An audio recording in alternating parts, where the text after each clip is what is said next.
यहाँ पुलमा अझ के काम बाँकी छ अलिकति भनिदिनुहोस् न। धेरै काम बाँकी छ। अब अहिले गोर्खालाई चाहिँ डिस्टर्ब नहोस् भन्ने किसिमले मात्रै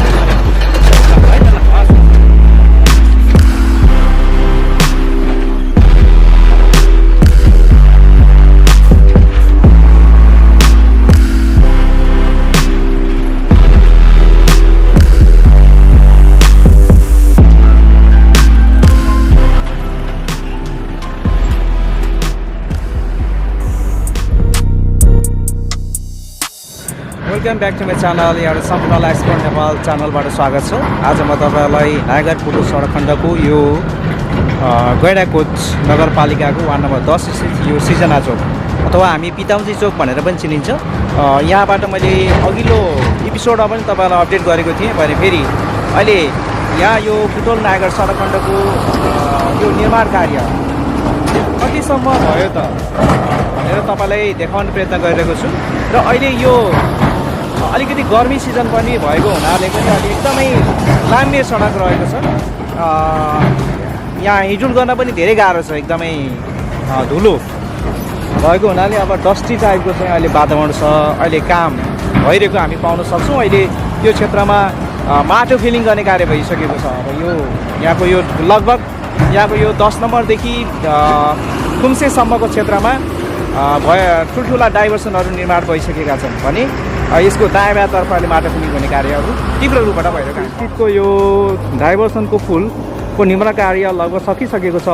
यसको दायाँ बायाँतर्फ जुन एउटा ब्यारिकेड छ अर्थात् बार बनाउनु पर्ने बाँकी थियो त्यो पनि निर्माण सम्पन्न भएको छ। र अघिल्लो एपिसोड तपाईँहरूलाई यही क्षेत्रबाट यो ब्यारिकेड अर्थात् यसको चाहिँ दायाँ बायाँतर्फको चाहिँ वालको निर्माण कार्य भएको भिडियो तपाईँहरूलाई अपडेट गरेको थिएँ। देख्नुहुन्छ अहिले यो यहाँको चाहिँ कार्य सम्पन्न भइसकेको छ। अनि यही अहिले यो डाइभर्सन पुलबाट सवारी साधनहरू गाडीहरू पनि आवाजात भइरहेको हामी पाउन सक्छौँ। Hey there. Subscribe to my channel and also press this bell icon.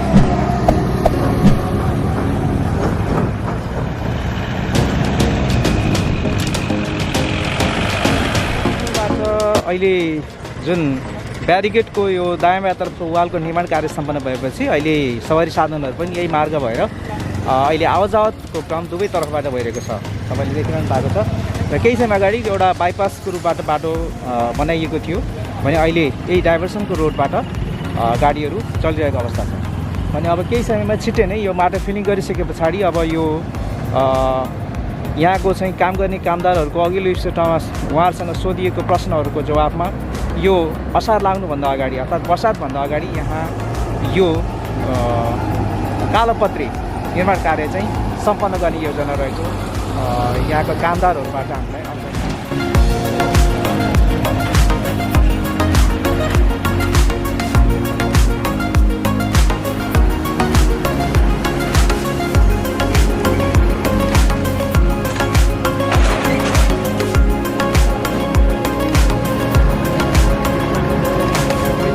देखाइरहेको दृश्य यो डाइभर्सन बन्नुभन्दा यो दाहिनेपट्टि साइडबाट बनाएको बाइपास रोडको बाटो हो। त्यही मार्ग भएर चाहिँ गाडीहरू आवाजावत गर्ने गरिन्थ्यो भने अहिले यो डाइभर्सनको कार्य सकिए पछाडि अहिले यो जो वैकल्पिक बाटो बनाइएको थियो त्यसलाई चाहिँ भत्काएर अहिले फिलिङ गर्ने कार्य भइरहेको हामी यो क्षेत्रमा देख्न सक्छौँ।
गाडी चलेको चाहिँ तपाईँको हिजोदेखि बर्खामा डिस्टर्ब हुने छैन